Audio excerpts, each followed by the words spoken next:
Today is October 2010. We have an opportunity this afternoon to talk with Janie Carr Morris, who grew up in the Bellevue Mill village. Welcome, Janie. Thank you. Thank you, Kay. You're willing to talk about your life in the Mill Village. So I'm going to ask you just to begin by telling about the location of the Bellevue Mill that you were most familiar with, how far that was from your house, and that kind of thing. Okay, Kay, I'd be glad to. The Bellevue Mill is faces Nash Street.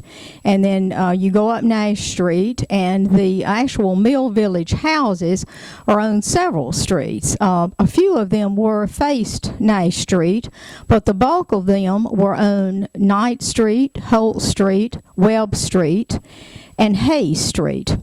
And so that was kind of the whole Mill Village there. I was born in 1945, and the reason I say that, most of my memories of living in the Mill Village is going to date from the 1950s. And so that's kind of where I'm coming from. And I lived at 303 Knight Street. And the Mill Village, or the part of Hillsboro that most people refer to, it was called West End. And also, I wanted to mention that the houses, most of those houses are still there. I think one might have burned, but most of the houses that were in the Mill Village when I was growing up are still there. Well, there must have been some other people who worked at the mill who had a home in other places. Oh, yes. There were people who worked in the mill who did not live in the Mill Village, but if you lived in the Mill Village, at least one member of the household had to work at Bellevue Mills. Was that part of the compensation for working there, or you didn't live there free? There was rent involved, right? I believe there was a very small amount of rent, but I know that it wasn't very much. And one of the things, of course, like I mentioned, I'm talking mostly from the 1950s. And of course, this was right at the end of the Jim Crow period.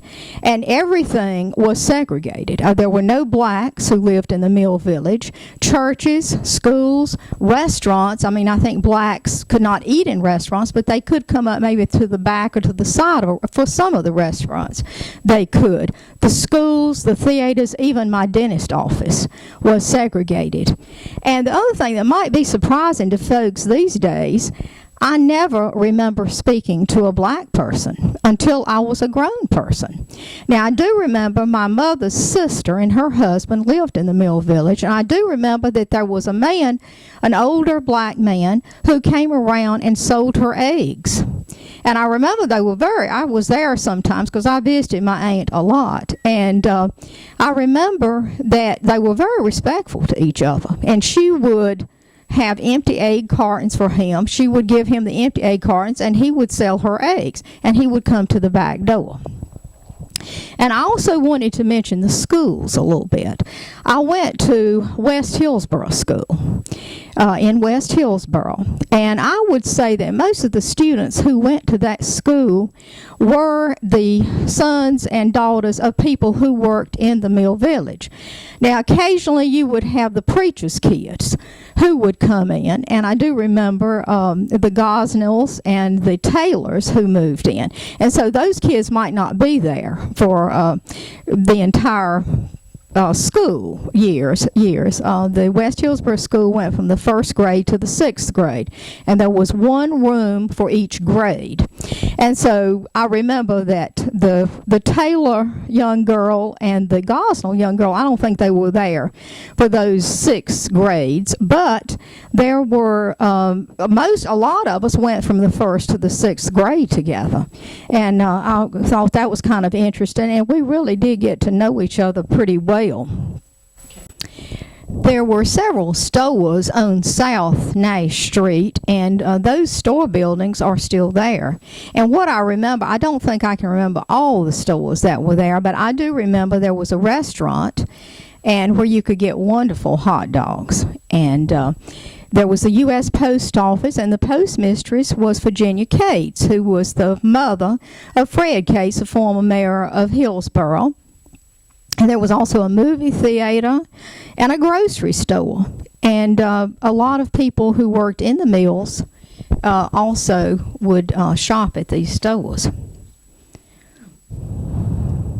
Well, you mentioned that your house, the location of your home was not that far from the mill village. I mean, you could probably hear some sounds, and of course you could see the sights looking down the hill. Tell me what that was like.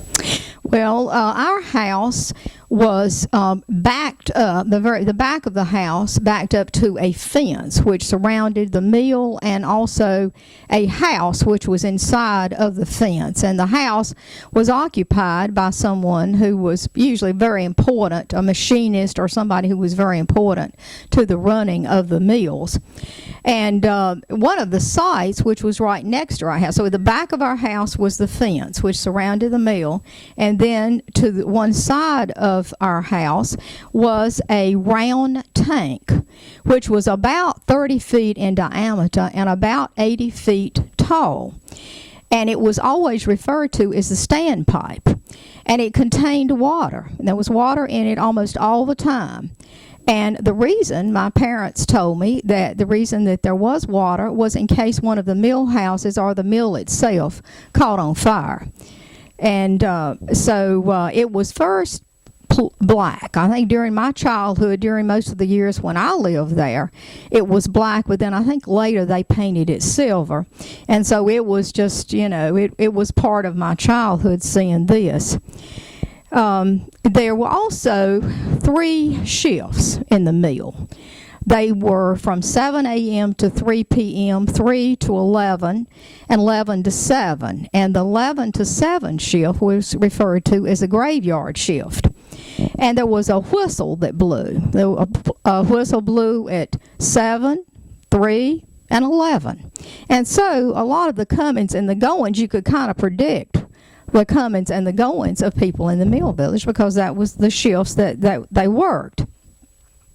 Another sound, like I mentioned, our house backed up to the fence which has surrounded the mill. Now, we were several hundred feet, I don't know exactly, but several hundred feet away from the mill, but the clack, clack, clack, clack. I often went to sleep and woke up with this sound because that came from the spinning and the weaving rooms. Now, the sound was not it was not a terrible sound, but I'm sure if you were working over one of these looms that it would have been extremely loud. And I also remember one of the mothers in the neighborhood very regularly, probably several times a week, when it got to be dusk, almost dark, she would call out his name. And this was, she was maybe 3 or 4 houses down from where we live, but I can hear her voice calling his name. And sometimes she would call it 3 or 4 times, and then it stopped, and I'm assuming that he came home. I assume she was calling him home for supper. But that was something interesting. And one of the things I remember so well, I don't know how old I was, but a helicopter landed in Bellevue Mill Village.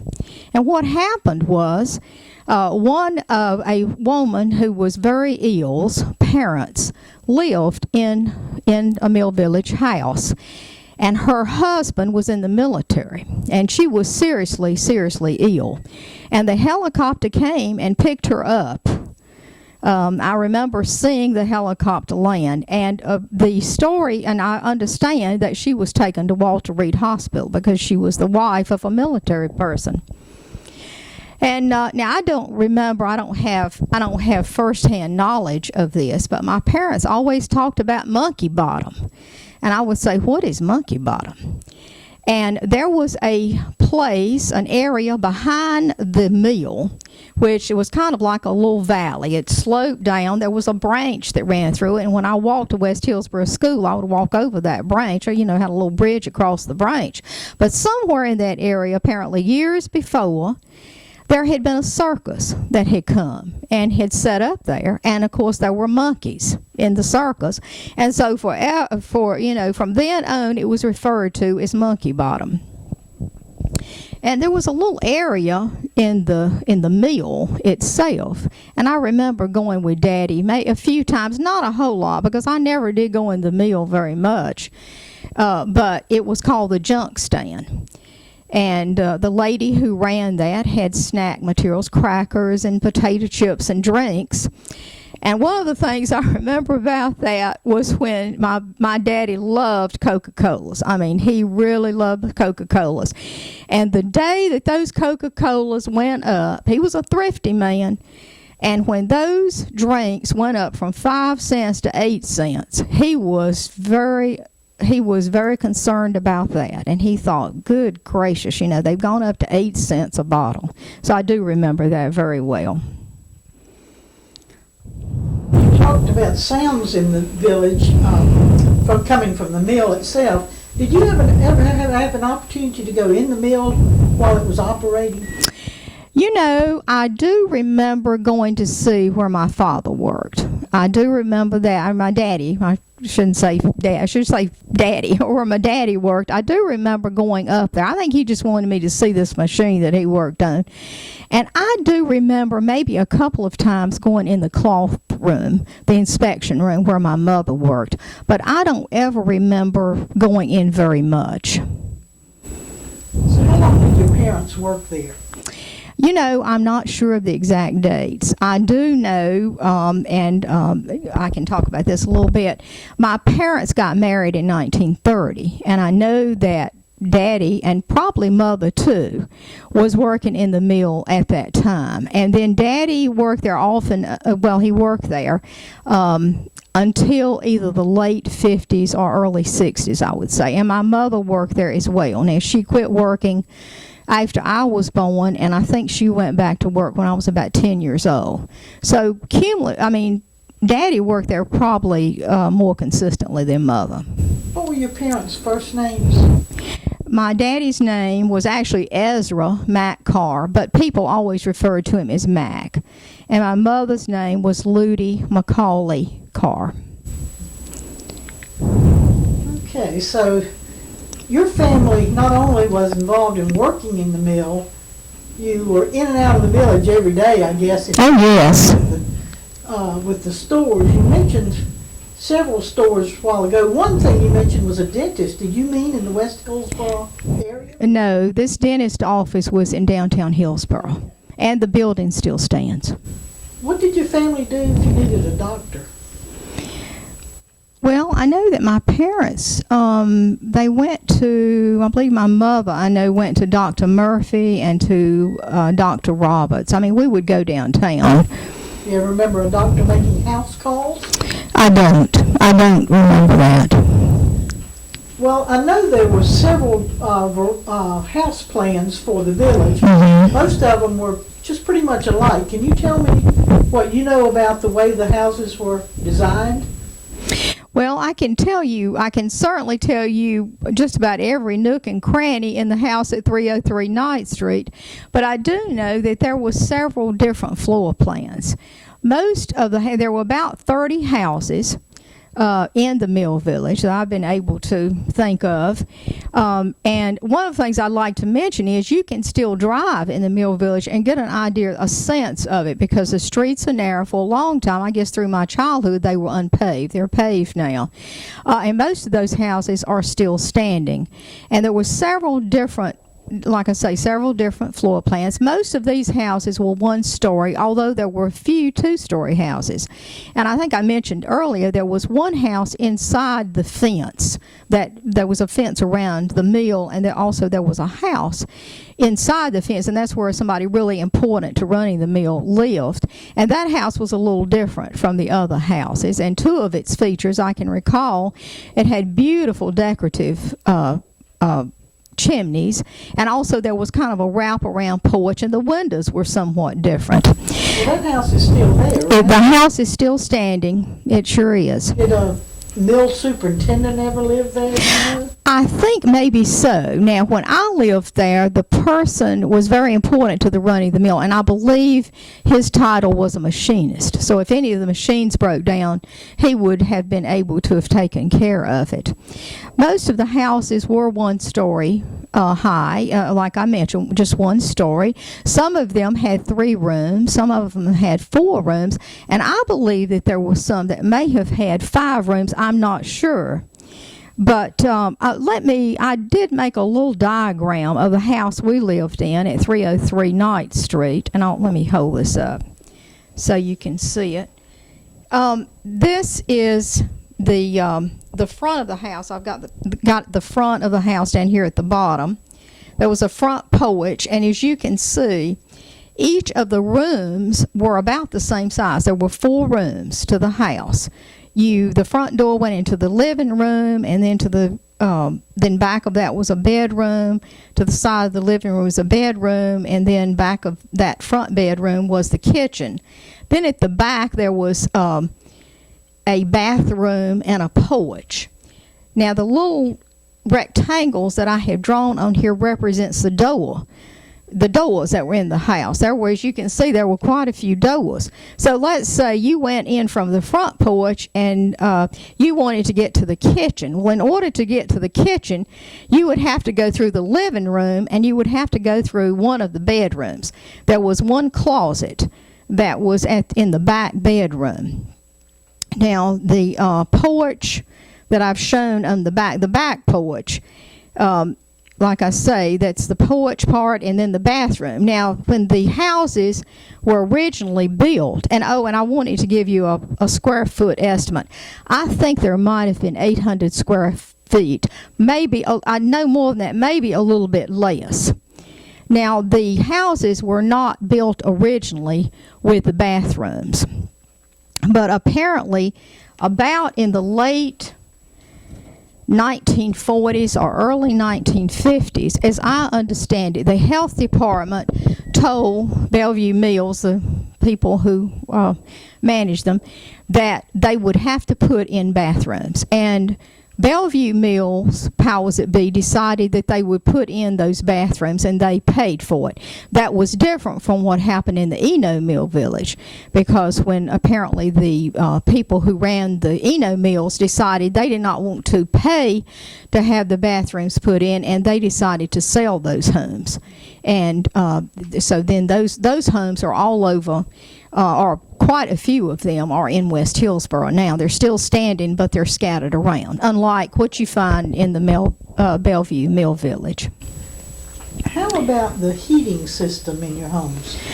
Well, we had, there was a fireplace in one of the, the bedroom and the living room area. And I'll hold this diagram up again. I don't ever remember my parents heating with a fireplace. I mean, there was a place for a fireplace, but they actually had a small wood stove in the bedroom. And during the winter months, I would say we mostly lived at the back of the house. We lived in the kitchen and then the back bedroom. We did get an oil circulator, I remember, for the living room. Now, the front bedroom, when you came in from the front porch, it never had a heater or a fireplace in it. But we would pretty much live in the kitchen and the bedroom, and then, of course, we had the bathroom. And it was just my mother and daddy and myself. My mother had lost a child 10 years before I was born, but I was the only child that lived that I remember. Janie, I've heard people say there was quite a sense of community in the mill villages at Bellevue where you lived and at Eno also. Can you talk some about that sense of community? I certainly can. In the Bellevue Mill Village, people knew a lot about each other. I mean, most people knew who was related to who. You knew who was who wasn't getting along, who had serious illnesses, who had just died, who was in the hospital. But there was a genuine sense of community, and people really seemed to care about each other.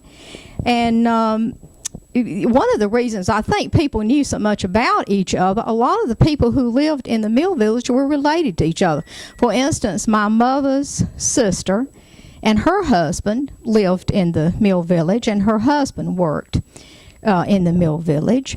And then I know of an instance where three siblings, two sisters and their brother, each had a home in Bellevue Mill Village, and then their parents lived in the Mill Village. And there were several other instances like that where people related to each other had a separate Mill Village house. And so I think that, like I say, I think that's one of the reasons that people knew about each other. And there are actually a couple of examples of how I can show that kind of community spirit, a sense of community. Mother, now again, I don't know this, Mother told me this story. She said one time when I was a small child, I had a fever so high that I did not recognize her. And so this really frightened her. So she called the neighbor who lived closest to her, and asked her to come over. And the neighbor apparently sat there until my fever broke and I knew my mother again. And then anybody who was any age at all remembers Hurricane Hazel in 1954.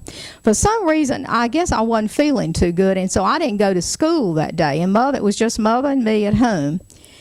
And the wind started blowing really loud, and Mother says, well, I think we need to go to Ura's. Ura is the name of my mother's sister who lived in the Mill Village. And there was one house between our house and Aunt Ura's house. And so I still remember we went out the front porch. We tried to make it across the street. I can feel that wind blowing. I mean, it was blowing so hard, we could barely stand up. She said, I don't think we're going to make it to yours. She said, that's stop here. And so we stopped at the neighbor's house between my aunt's house and our house. And they took us, they welcomed us in, and we sat there rode out the storm until it was over. And so, I feel like literally and figuratively, you could kind of find a place in the storm if you needed to. And they knew that Mother was frightened and I was scared, and they certainly welcomed us in. So that's just a couple of examples. And there are many other examples, too, of how the people really did try to help each other out. What about community gatherings? Did you ever have community picnics or anything like that? I guess the churches were a place that families gathered, or the community gathered, but anything else? I do not remember any neighborhood gatherings. I don't. Well, how about a ballpark? Wasn't there a ballpark near the depot, the train depot? I understand there was, but I don't ever remember going to it. But I understand there was a ballpark, and I'm sure there are probably other people that probably would remember about that. One of the things that's kind of interesting, once in a while, the Good Humor truck would come through the neighborhood, and that was always a lot of fun. And then there was another person, he was called Pete the Peddler, and he would come through with his car, and it was just packed up with clothes. Now, I don't remember my parents ever buying anything from Pete the Peddler, but some people in the neighborhood did buy some things from him. My family bought from the Fuller Brush Man. Did you know him? No, I don't remember the Fuller Brush Man. It may be that I just don't remember it, but I remember about Pete the Peddler. Okay. Well, you talked some about your parents and their jobs. You want to talk some more about that? I would like to. My father worked, when I say daddy and father, I mean the same thing. My parents both were raised on farms in Orange County. So they were part of those thousands of people who moved from farm to factory. And, of course, that was true all over the South, I guess. And this, of course, a lot of this happened during the early 20th century. And I've already mentioned that they got married in 1930. Now, again, I don't remember this, but they told the story that when they got married, the mill was working a week and standing a week. And when they said standing a week, that meant that the mill was closed, was shut down, and people weren't working. So they got married just before the week when it stood a week, and then they took off and Daddy drove to Washington D.C. And I call that optimism in the middle of the Depression to get married and then drive to Washington D.C. That must have been, he must have had to save a good while to take on a trip like that. He probably did, and I do not know where they stayed in Washington, but apparently they stayed for several days. But my daddy worked on a machine called the folder. And if it had a more, that's the only name I know of, but it literally folded cloth. And so he worked on that, and then downstairs from there, my mother worked in the cloth. It was called the cloth inspection room, I believe. And she, and I think it was mostly women who worked in that area. And I do remember kind of vaguely going into that room. And they would look through cloth, and they would, I believe they actually cut out any imperfections in the cloth. But anyhow, it was called the cloth inspection room. And I do have a few scraps of material that my mother put in quilt squares, and this would have been material that was made in the mill. So this would just give you an idea. I'll just show a couple of these for right now. Your mother did the quilt squares? I think she did. As far as I know, she did, and I have many. I probably have at least 35 to 40 of these squares. And in some cases, now like in this case, she backed it with newspaper, which I guess helped her steady the cloth. Sort of like a backing. A backing. Used, yeah. Uh-huh. See, I want to take So- a look at that